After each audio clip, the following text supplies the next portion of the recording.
Now, fuck the guy. On to Kevin's favorite UFC, MMA, mixed martial arts, pride fighter of all time, Josh. What's it? The babyface assassin Barnett, isn't that his nickname?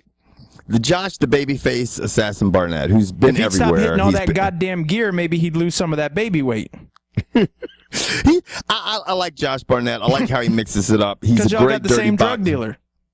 Yeah, he just needs to get somebody that can get him through the test, man, and he maybe could be a champion again. But you know what? Josh Barnett comes to fight. I like him because he's exciting. He, obviously is a former UFC heavyweight champion. He's looked good as of late. He's going up against Travis Browne, who obviously has also looked great. His only defeat was to Antonio Bigfoot Silva, and he wasn't at 100% apparently during that fight, okay? No. With that being said, I'm going to go with Josh Barnett because I feel like if Josh Barnett can get Browne to the ground, then it's going to be a lot of trouble. Now, with that, I just want to touch on one thing you said. You said that Travis was not 100% in his fight against Bigfoot, and I guess I caught some flack on my last fight for getting on Chad Mendez for bringing up the fact that he had a sinus infection. We've heard time and time again from trainers and fighters alike that they very rarely enter the octagon at 100%. So if I don't know about your injury going into the fight, why do I need to know about it afterwards? That's just my point. Like, we get it. We get you're hurt. We get you're injured. We get you go through things. We all do. But this is the thing. I'm sure someone will correct me or tell us real quick on the comment board. But I don't think he was injured going into the fight. I think he broke his hand or he did something during the fight, like immediately, which is part of fighting, obviously. But it obviously impaired him from being able to fight, at 100%. Like he broke his hand or he did something right in the first round. And if I'm wrong, everybody, someone fucking correct me, because I'm good at being wrong. But I think that's what the case was, and that's what fucked him up, I think.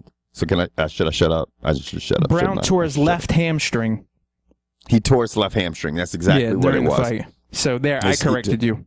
There you go. See, now I don't have to listen to all the fucking minions go, it's fucking towards hamstring, you fucking stupid Negro. Because they didn't hear me tell you what happened. All they did, I think literally people hear the things they don't like, press pause, write their comment, and then just turn the video off. And then they realized, they corrected themselves after I left my dumb, long, stupid comment. But you know what? I was responding to a couple people from our last video, and they were like, I'm glad you responded. There's actually cool people out there that leave comments. Like, George and I are wrong a lot of times. And I think people think that for some reason or another, we just say something and maybe sometimes it's taken out of context. Sometimes it's you don't get what the fuck we're trying to say. And then somebody who is not a troll will bring up an opinion. I'll be like, they got a good that's a good point. And I'll try to explain from our point of view what we were trying to say, and then I'll be like, okay, that makes sense. And you can have a reasonable conversation, which I had with this one gentleman on the comment board, and he got it, and I got what he was saying. He said a point, and he was exactly right, and he proved it, and I was explaining to him what we were saying. He's like, that makes sense. I get it. But some people out there are like, you guys suck. You bald-headed white motherfucker. Fuck you, nigger. Wrong. Yeah, dude, and I had what? On our last video about GSP and the points I brought up, a guy sat there and said, well, if you were ever to end your little show and whatnot, you wouldn't this, you wouldn't that, da-da-da-da, you wouldn't. And I said, calm down, Tiger. I was like, first and foremost. Was he really a tiger? Obviously, because he was fucking just tearing up the keyboard with these vicious, vile words. And I just looked at him and giggled. And I was like, the truth of the matter is, on this show, you have your role and I have my role, and we both play our roles very well.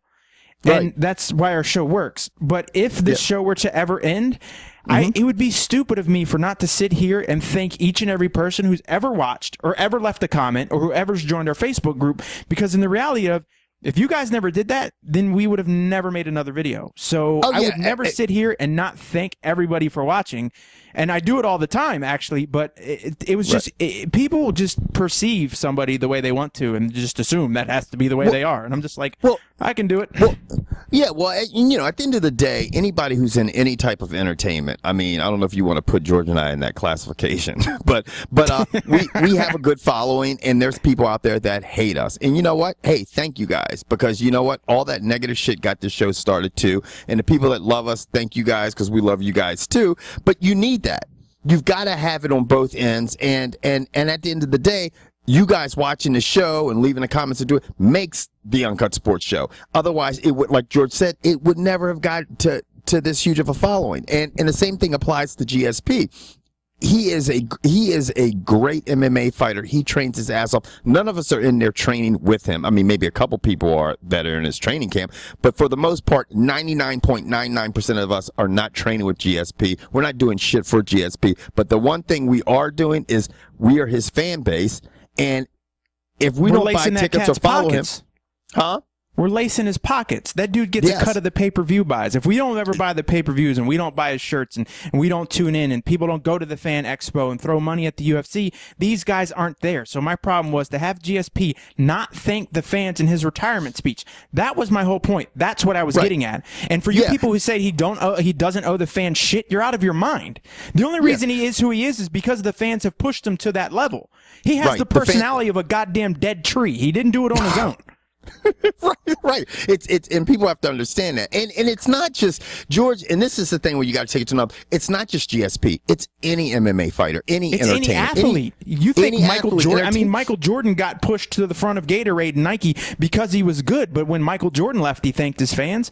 I mean, there's not a pro athlete out there who has left their sport and not thanked their fans, because if it's not for the fans buying your pay-per-views, buying your merchandise, watching you on TV, you have nobody to perform for. If no one came to the arenas, the owner's not going to continue to pay the team. It just wouldn't happen. The team would absolve. It just wouldn't be there.